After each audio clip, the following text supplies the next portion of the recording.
Oh, I think we're live. Okay. All right, I think this actually did work. So, let's see. This was just a little bit of a Facebook Live in Sensibilities Nosework training. Um, I think I'm going to probably just make this a general Q&A. So, if anybody has any specific questions, we can absolutely address that. So I'm just gonna wait until, let's see, we've got a few viewers on right now. Um, let's see. Does anybody have anything going on that's, kind of any specific questions that they have, any specific um, things going on, any kind of competition questions, training questions, that sort of thing. Let's see, we've got some bunch of viewers on there. Actually, if you could just go ahead and say hi, that would be great. So I know who's on. That would be really super. And I wonder if so I still have to kind of figure out how to do this. If I go to, let's see. All right. Okay, I think I have a couple people waving, which is really great. Um, all right. Oh, I have a question. Okay, Louisa. Louisa has a question. Go ahead, and if you have a question, we can go ahead and we'll just do this as kind of like a basic Q&A. That would be probably pretty easy. I'm currently at Canine Census Foundation in Lucas, Iowa. This is where I've been hanging out with my friend Robin for quite a while. My dog had puppies, and she had her puppies here. It's a long story. She's doing really well. Um, she had some complications, so it's been a hard 7 weeks. Yeah, thank you, Tammy. Jack is doing great. Bruce says Nadia's containers are fixed. That's fabulous. So yeah, if somebody has a question, you can go ahead and ask it, and we can kind of go from there. And basically, you have me for a half an hour. So whatever you guys want to talk about for a half an hour, you've got me. So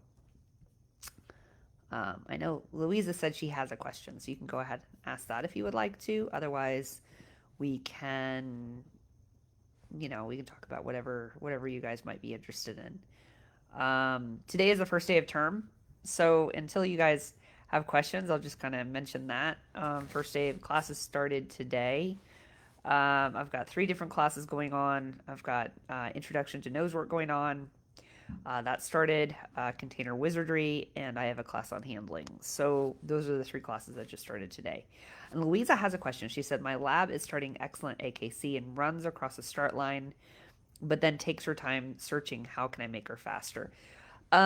So it's possible, and again, without actually seeing the dog work, it's hard to answer that question. But let's talk about this for a little bit. If you've got a dog that you want the dog to be faster, let's think about what that means. Faster actually means more effective and more efficient, right? It doesn't necessarily mean anything to do with speed itself. It's just more effective and more efficient.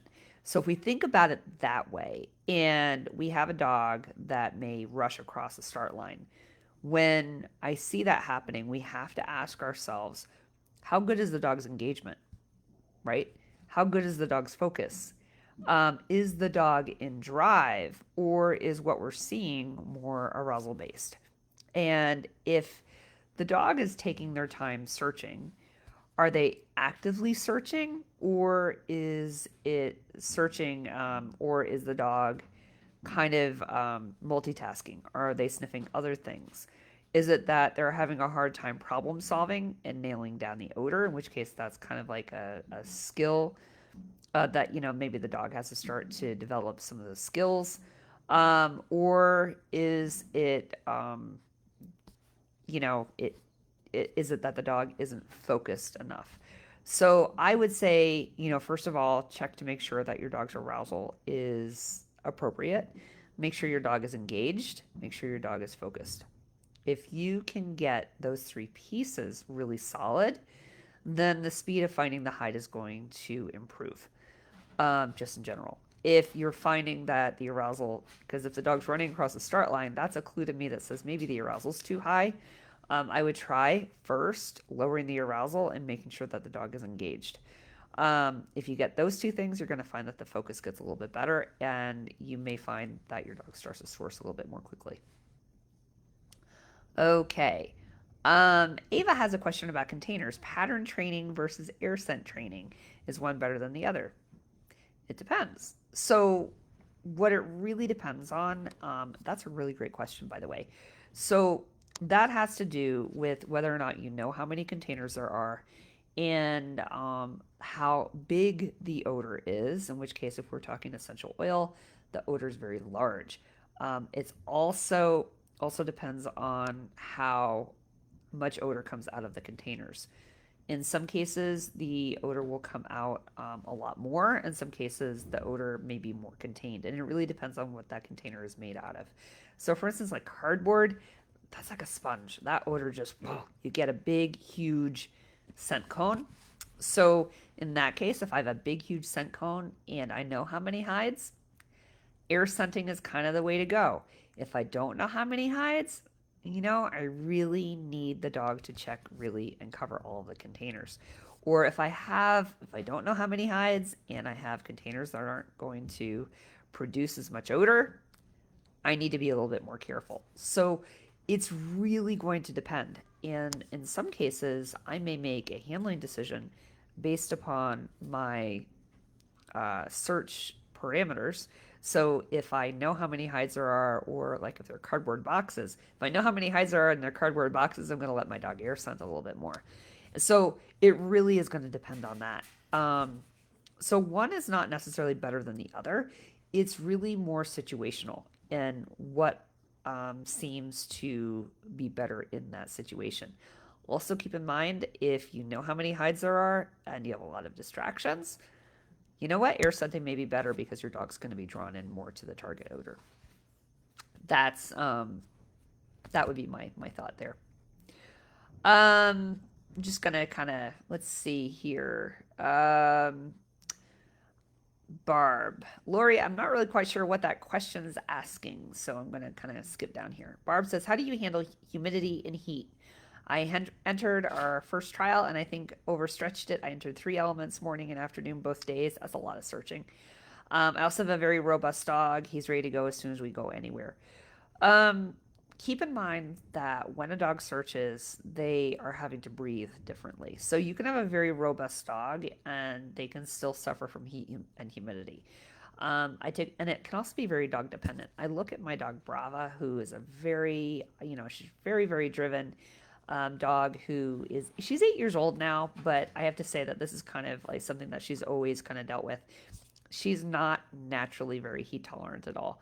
Um, I have other dogs that are a little bit more naturally heat tolerant, and I find with her that she has a tendency to kind of give up a little bit if it gets really hot. So it's just something that I know about her.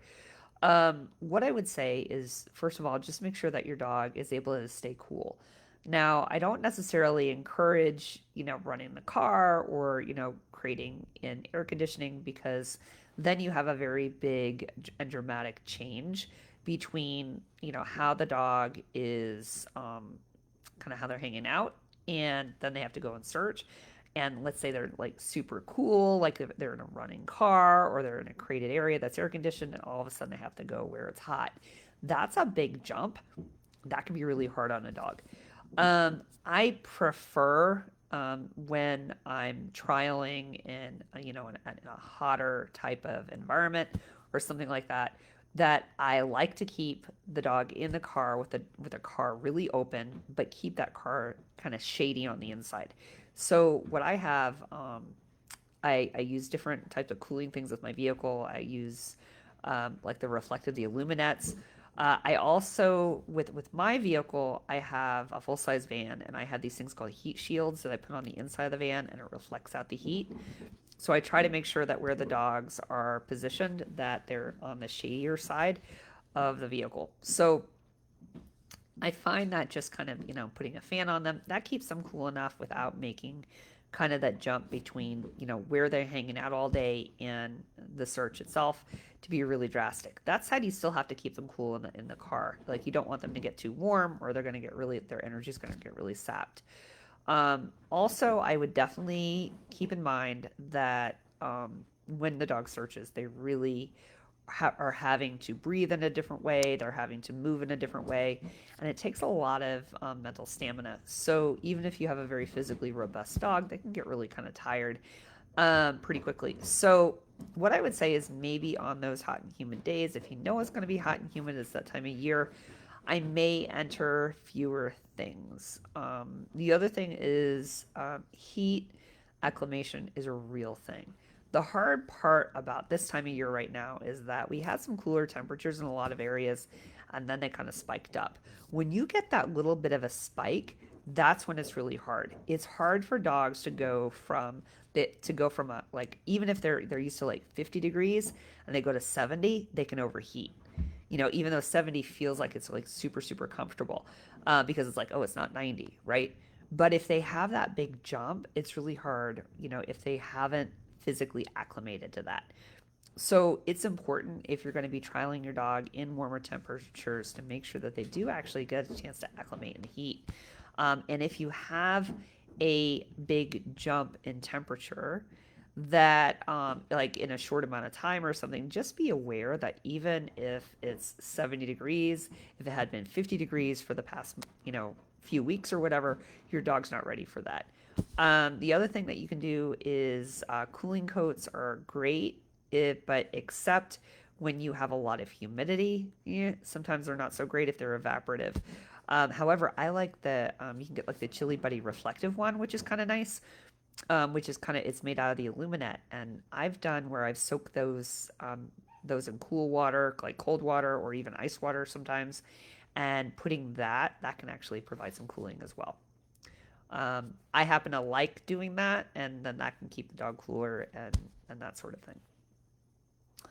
Allison had a question here. She said, knowing when to confidently call finish.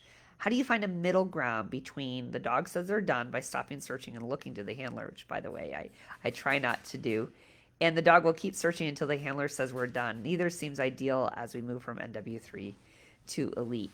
Um, so I do not train or reinforce an all done cue. And I think what you're going to find is, I know you've probably heard me say this before, where if I call finish when the dog stops and they look at me, what happens is that at that point I start to teach the dog that when they start to do that, we stop searching. And that actually becomes a reinforcement. And so what you're going to find is that the dog will start to stop the search sooner and sooner, because usually then we give them a reinforcement when we're done. So you can actually train your dog to stop searching. That's actually the biggest issue with that. As far as confidently calling finish, it really has less to do with them stopping searching and looking at the handler, and then the dog, it could kind of like your two comments there, where the dog keeps searching, and when they're done, they stop and look at the handler, and the dog will keep searching until the handler says they're done. Those are actually more training things. Those are how you train your dog. I train my dogs to always keep searching until I say finished. Now, that said, when I'm confident, to confidently call finish, what I'm doing there is I'm evaluating the coverage. I'm evaluating how focused my dog is. I'm evaluating where my dog has been in the search area. I'm evaluating those pulls into the search area, what kind of changes of behavior I have. When you move from NW3 to Elite, Elite will often entail more clearing. Um, because as opposed to NW3, where you're going to have a max of 0 to 3 hides, in Elite you're going to be doing some more clearing type of scenarios, unless even when you have a range. If you have a range or a known number, and actually a lot of times with unknown number, I might, and depending on the search area, I might do what you would call like a hasty, where you kind of hasty your way through it. Like, you go pretty quickly and you pick up what you can, and then you go back and pick up what you may have missed. That works very well. But I'm always thinking about what is my coverage, what is my dog's focus, where were my changes of behavior, and where were the areas that my dog told me were unproductive based on the dog's behavior. When I have an area with a change of behavior in elite, the other thing is I'm always looking to say, is there another change of behavior immediately in the area? So you've got to kind of fine tune your eye to be able to see the difference between, their change of behavior, their working odor, and what does found odor, like they've already found the hide and now they're working that odor pool again, what does that look like? What does a new change of behavior look like? These are all things that as you really get into reading your dog, you can start to be able to kind of see the differences, and that can tell you, is there another hide in the area? I try to kind of distill that down into the number of pulls that the handler might see. Like there's a pull in that direction, there's a pull in that direction, and sometimes you can start to train your eye to see, I'm seeing convergence here because I see my dog bouncing between two different scent cones. Those are different things that can also help with that. All of these pieces, reading the dog is actually a really complicated, complex skill that's developed over years. It's not something that you learn overnight. It's not something that you learn. Hey, I've got great webinars on it, but it's not something that you learn just from watching a webinar. It really is, how much time have you actually spent watching dogs? And it can take a lot of hours. Um, so, you want to start to look for those different pieces and start to hone your eye, and it comes with time. Let's see. Lucy says, suggestions around handling a urine marker besides setting up a potty routine prior to searching. No worries if it's not an appropriate topic in this menu. It's totally appropriate. Um, this is a general. I just decided to just make this a general Q&A. Like sometimes with these Facebook lives, I may decide to focus on a specific topic. Sometimes I'll make it a general Q&A. It just really depends.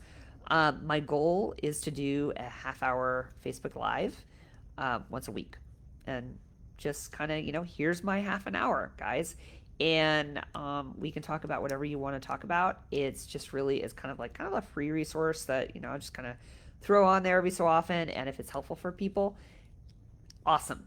I really just kind of want to help people with that. So this is absolutely on topic. And when we're talking dogs that mark, that's absolutely on topic. You mentioned a potty routine. That's actually really big. That's a big piece of it, because what it is it's telling the dog, what you need to do prior to searching. And actually, more important than the potty routine, it's really more engagement, because when a dog is engaged, they don't pee.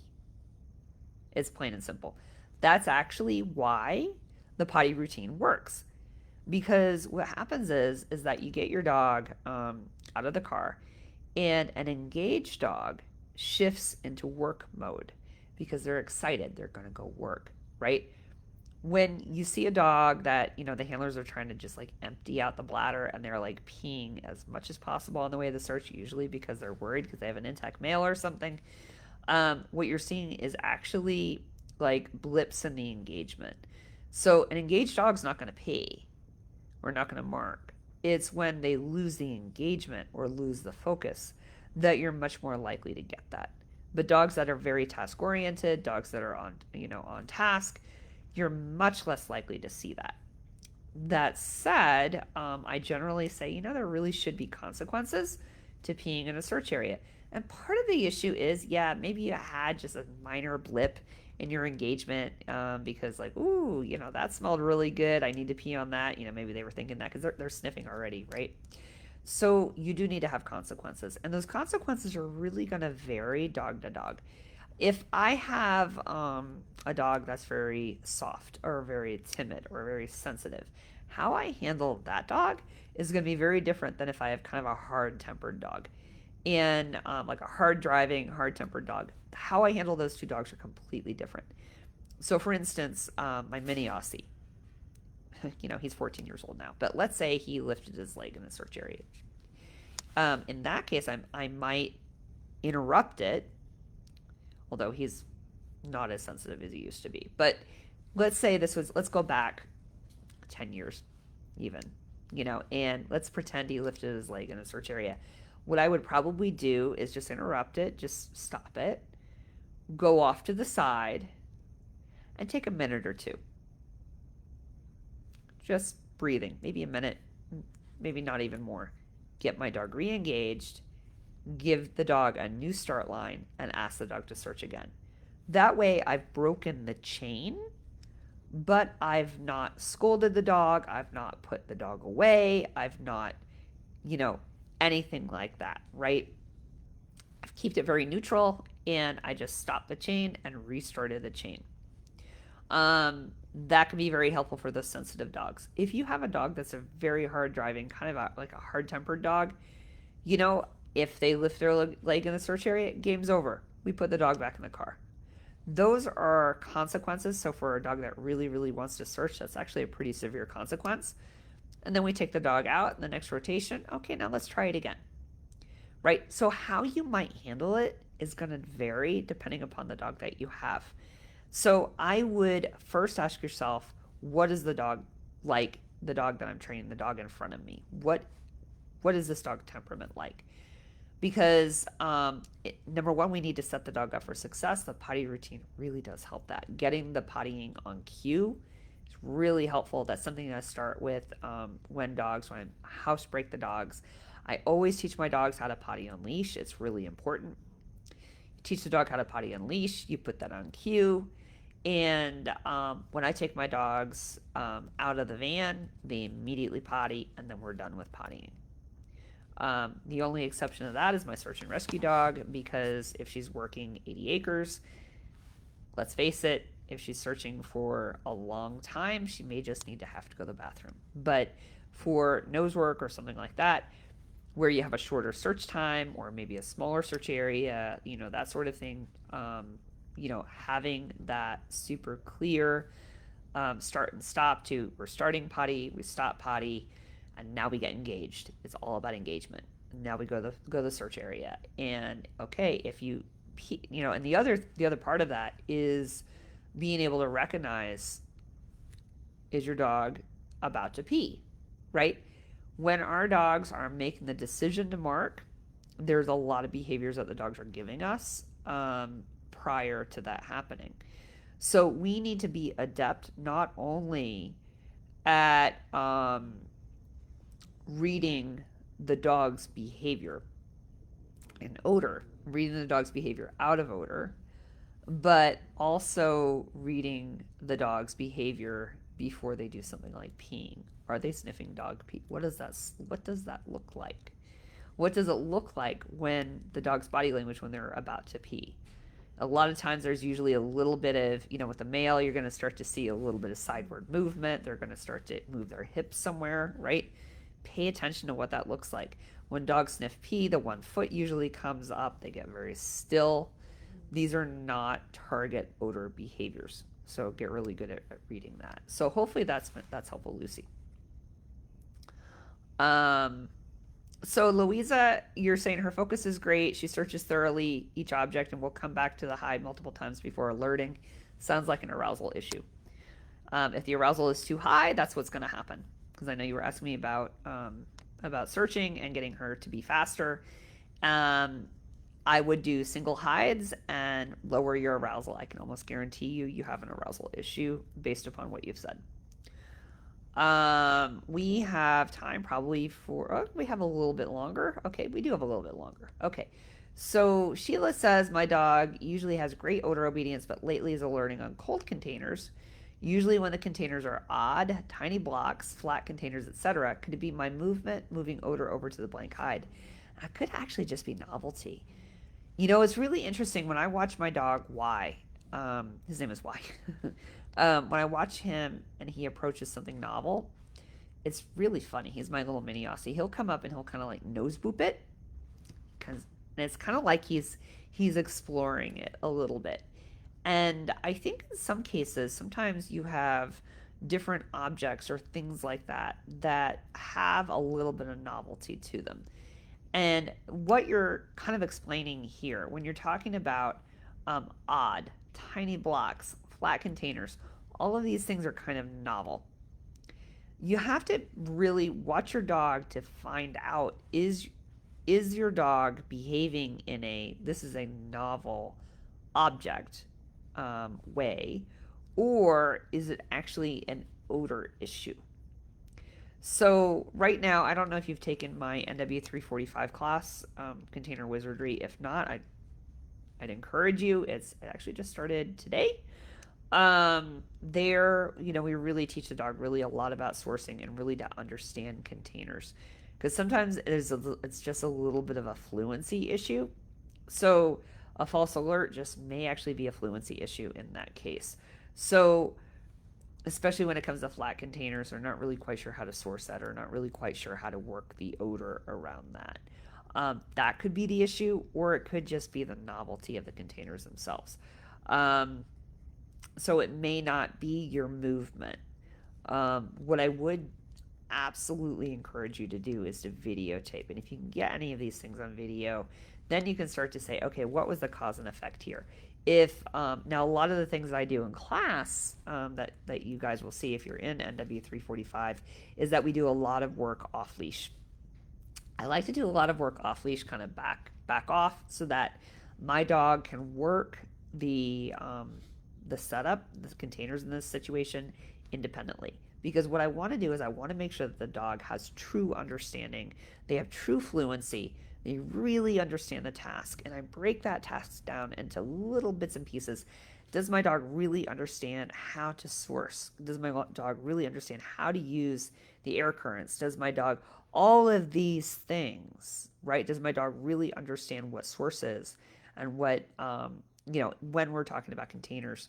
Then I like to add the human back in. I like to add the handler back in, because if I can get the dog really understanding what their job is independently and on their own, then when I add the handler back in, I've taken some of that noise out. So at that point, the dog becomes more impervious to things like, movement from the handler and that sort of thing, as an example. All right, I think I have time for one more question, so I'm just going down the list. So basically, I'm just doing this for a half an hour. If I don't get to your question, you can always keep it for next time. I'm going to try to do this, every week or so, or I'm going to try to do this every week. Or you can always post the question in the training group. I know I do monitor, like I do moderate posts in there, only because things can get a little crazy. So, but if you have a question like that, I'll absolutely approve it, and other people can answer, or I can answer, either way. All right, so the last question here that I think we have time for is training elevated hides advanced level. With a dog that's 13 inches at the withers, I have trouble getting her to look up. So training elevated hides, I think it's possible that you're trying to jump too high too fast. So instead of thinking it as an elevated hide, I would just start setting the hides higher than nose level. Get her to start to think about hides can be, and what I mean by maybe no higher than nose level, maybe just a little bit, right? Then you want to progress slowly to potentially hides where she has to stand up, but that she can still reach, like on her hind feet, and she can still reach the hide. No matter what, I tend to not do a lot of hides outside of the reach of my dogs physically. And I know your dog is smaller, so I mean, I know that means that they're shorter, but I tend to not really set a ton of hides outside of their physical reach, because they get into this habit of kind of guessing a little bit.